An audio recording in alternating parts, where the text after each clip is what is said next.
में एक बार फिर से आप सबका स्वागत है। और आज अपने व्यूअर्स के लिए ना एक बहुत ख़ास चीज़ लेके आई हूँ जो आपकी लाइफ में तो बहुत ही ज़्यादा इम्पोर्टेंट रोल प्ले करेगा। साथ ही आपके जो पेरेंटिंग स्टाइल है उसको भी चेंज करेगा और आप समझोगे कि आप लाइफ में कितनी बड़ी गलती कर रहे थे और उसको कैसे सुधारना है, क्योंकि हर प्रॉब्लम के साथ मैं सोल्यूशन लेके आती हूँ और यही मेरा विश्वास है कि केवल प्रॉब्लम को शेयर नहीं करना है, साथ में सोल्यूशन को भी शेयर करना चाहिए। तभी उस चीज़ के मायने निकलते हैं और वो चीज़ होती है। तो विद प्रूफ, सबसे पहले तो आज मैं एक बुक लेकर के आई हूँ जिसे कह रहे हैं डेयरिंग ग्रेटली की बुक। डेयरिंग ग्रेटली ये बुक है, इसकी समरी है और कुछ पिन पॉइंट्स मैं आपसे शेयर करूँगी। और इसके जो राइटर है ब्रेन ब्राउन है और ये पीएचडी स्कॉलर है। टेड टॉक शो में इन्होंने टॉप का कहना चाहिए टॉप कंटेस्टेंट ले रही हैं ये, और सबसे ज़्यादा लोकप्रिय राइटर है ये। न्यूयॉर्क की बेस्ट सेलर बुक्स में इनके बुक्स का नाम रहता है। आज उन्हीं की बुक है डेयरिंग ग्रेटली, इसकी समरी है और जो आपकी लाइफ में बहुत बड़ा चेंज लेकर के आएंगे। इसके अलावा मैंने कुछ और भी कंटेंट को कलेक्ट किया है, वो भी इसके साथ में शेयर करूँगी, लेकिन मेन पार्ट इस बुक का है। तो इस बुक को अगर आप एक बेस्ट पेरेंटिंग चाहते हो और अपने आप में कॉन्फिडेंस चाहते हो, करेज चाहते हैं और उस पर्टिकुलर सिचुएशन से खुद को बचाना चाहते हैं तो इस बुक को ज़रूर पढ़ना। दूसरे आज मैं बात करने वाली हूँ वर्नबिलिटी। वर्नबिलिटी एक बहुत मतलब है, हम जैसे इंडियंस के लिए तो बहुत ही ज़्यादा बोलना प्रोनाउंसिएशन काफ़ी टफ लग रहा है, लेकिन सिंपल इसके अगर हम सिनोनिम्स ले लें तो सिंपल सी बात है, अनसेफ, इनसिक्योरिटी, सेंसिटिविटी। इसके सिनोनिम्स आप समझ सकते हैं। इससे समझ सकते हैं कि खुद को ही इनसिक्योर फील कराना, अनसेफ फील कराना, या कुछ ऐसे पिन पॉइंट्स लोगों को दे देना कि वो आपको इजीली टारगेट करें आपके इमोशन को और आपको फिजिकली इमोशनली हर्ट करने के लिए। जनरली ना वर्नरेबिलिटी जो होती है, चाइल्डहुड ट्रॉमास जो होता है उस समय कुछ ऐसे इवेंट्स होते हैं, लोगों के बिहेवियर्स होते हैं जो आप में वो इनसिक्योरिटी भर देते हैं और लाइफ टाइम आप उसको कैरी करके ले जाते हैं और हमेशा इनसिक्योरिटी की वजह से आप बड़ी से बड़ी अपॉर्चुनिटी को भी मिस कर देते हैं लाइफ में आगे बढ़ने के लिए। ये होती है वल्नरेबिलिटी।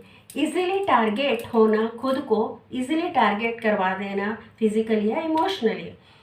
तो जैसे कुछ लोग कहते हैं ना, she is a vulnerable women, मतलब कि वो उसे कोई भी इजीली टारगेट करता है कोई, और वो उसको अपोज भी नहीं कर पाती क्योंकि हमेशा वो डाउट में रहती है, हमेशा इनसिक्योर फील करती है, हमेशा अपने आप में ही कुछ ना कुछ वो सोचती है कि मुझ में ही कमी है जो मुझे सामने से इस तरह से लोग बोल रहे हैं। तो ये जो सेल्फ डाउट है और सेल्फ कॉन्फिडेंस लूज होना है, ये काफ़ी कुछ वल्नरेबिलिटी की वजह से होता है और आप इजीली टारगेट बन हो जाते हो इन चीज़ों के, अपने में ही डाउट करने लगते हो। और सेल्फ डाउट है सबसे बड़ा आपका एनिमी होता है आपकी सक्सेस के लिए, याद रखिए।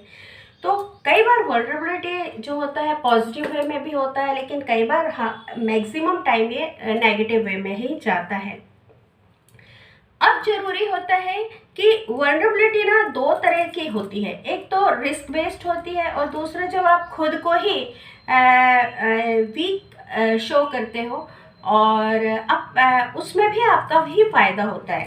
रिस्क बेस्ड पे जैसे आपने समझ लिया कि आप किसी सिचुएशन में एंटर कर रहे हो, मान लीजिए आपको गाना नहीं आ रहा है और आप गाना नहीं आ रहा है, लेकिन आपको मालूम है कि मेरी इतनी अच्छी आवाज़ नहीं और लोग फोर्स कर रहे हैं, तो क्या करें, गाना चाहिए कि नहीं।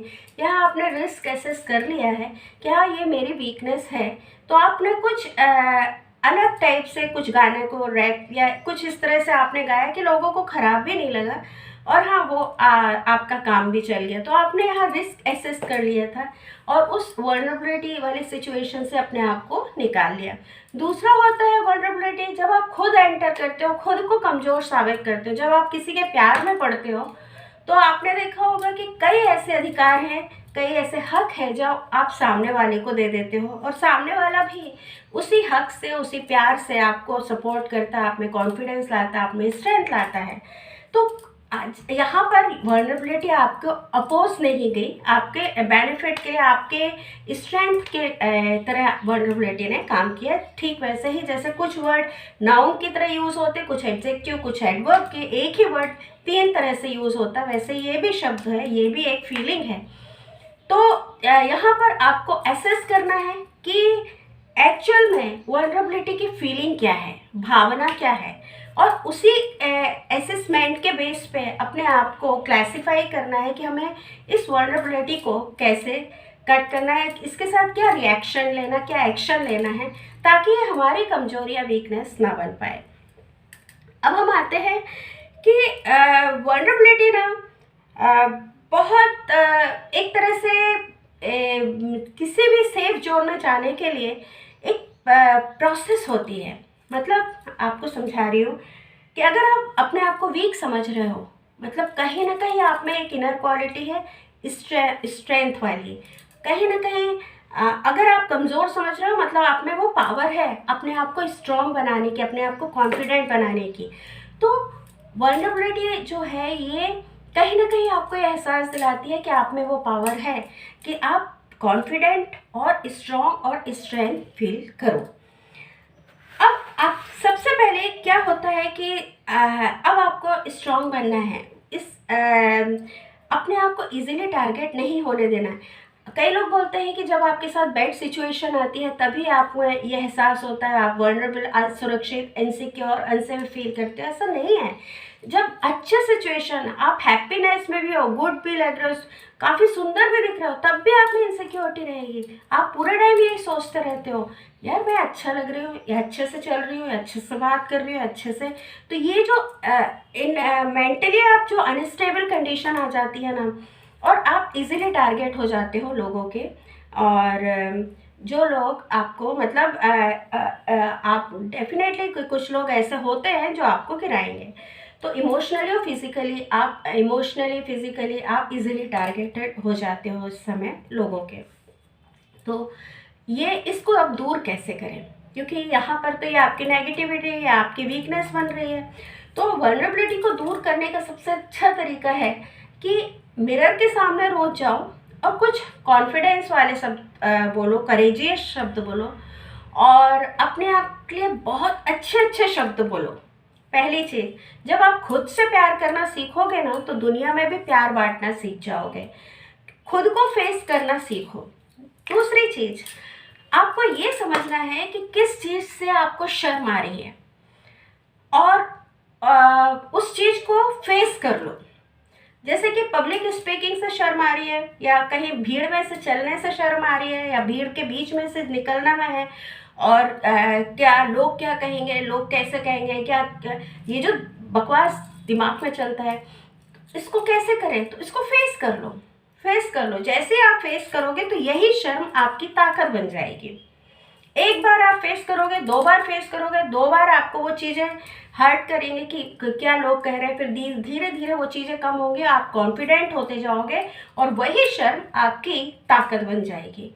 तो जब भी आप इनसिक्योर फील करो, अनसेफ फील करो, वल्नरेबल अपने आप को फील करो, आप तुरंत जंप कर जाओ और उस शर्म को फील कर लो।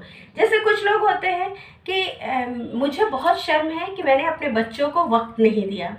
हाँ, एक्सेप्ट किया, हाँ मुझ में ये कमी थी और मुझ में ये कमी है, और इसे सुधारा नहीं जा सकता है, ठीक है, इसके बगैर भी ज़िंदगी चल रही है ना, बहुत अच्छे से चल रही है, एक्सेप्ट कर लिया।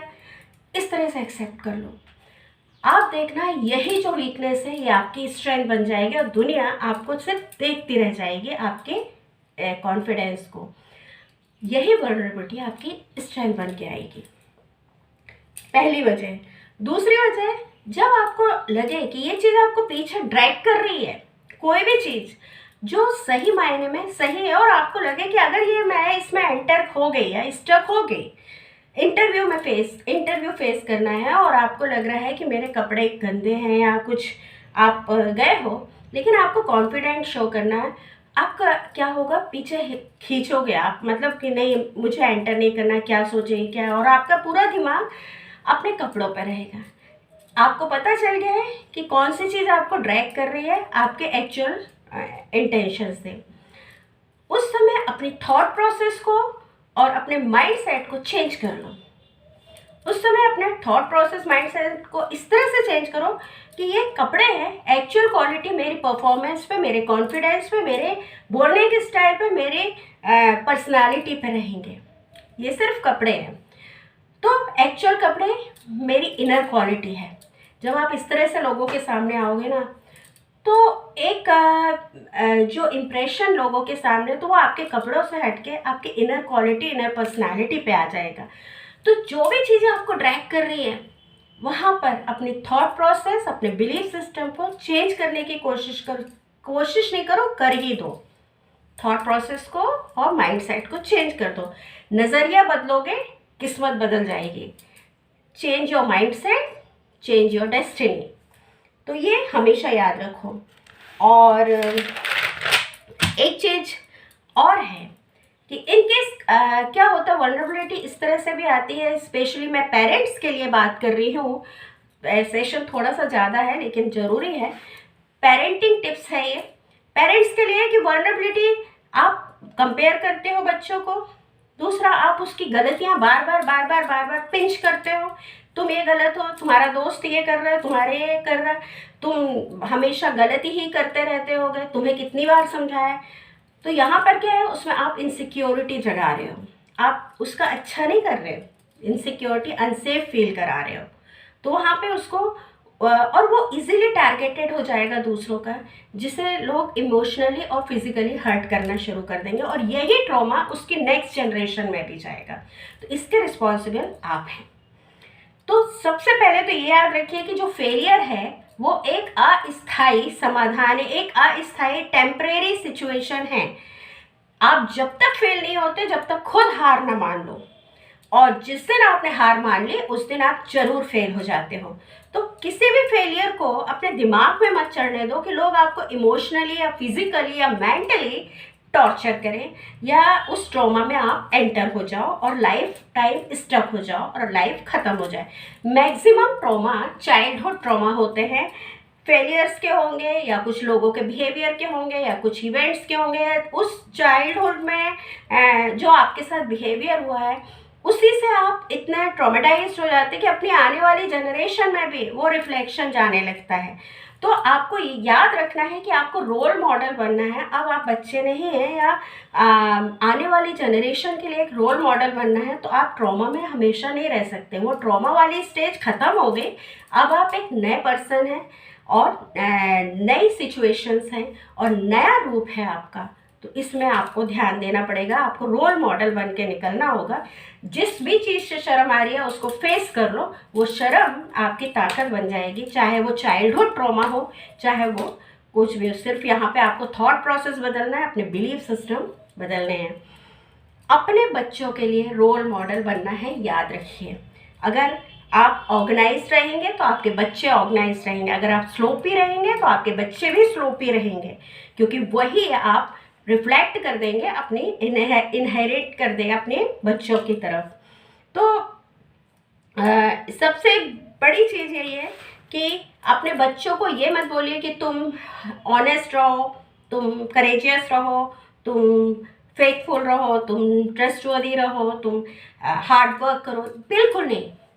यहाँ पर आपको सिर्फ ये कहना है कि तुम्हें ये करना चाहिए। ये वैल्यूज़ मत सिखाओ बच्चों को, उन्हें सिर्फ ऑर्डर दो। Be courageous, be honest, be ambitious. तो सिर्फ आपको ऑर्डर देना है ताकि उनके दिमाग में वो चीज़ें स्टक एकदम चिपक जाए और वो पैटर्न बन जाए और उनके एक्शन में वो चीज़ें रिफ्लेक्ट होकर के आए। तो यही वो चीज़ें हैं जो आप अपने बच्चों को दे सकते हैं एक गिफ्ट के तौर पे। बहुत बड़ी चीज़ है। वैल्यू को सिखाने की ज़रूरत नहीं है, वैल्यूज़ को ऑर्डर दो ताकि वो दिमाग में पैटर्न बन जाए, और वो जो वल्नरेबिलिटी के जो चांसेस हैं या दूसरे आपको इमोशनली ट्रैप करने की कोशिश कर रहे हैं, उनसे भी आप इजीली निकल सको, क्योंकि अब आप में वो करेज है, वो ऑनेस्टी है और वो एम्बिशन है जहाँ पर आप जाना चाहते हैं। तो यही वो तरीका होता है जिससे आप बड़े से बड़े गोल को तो अचीव कर लेंगे, साथ में एक अलग पर्सनालिटी और कॉन्फिडेंट और करेजियस पर्सनालिटी के रूप में भी इस संसार में, इस दुनिया में आप अपने आप को शो कर सकेंगे।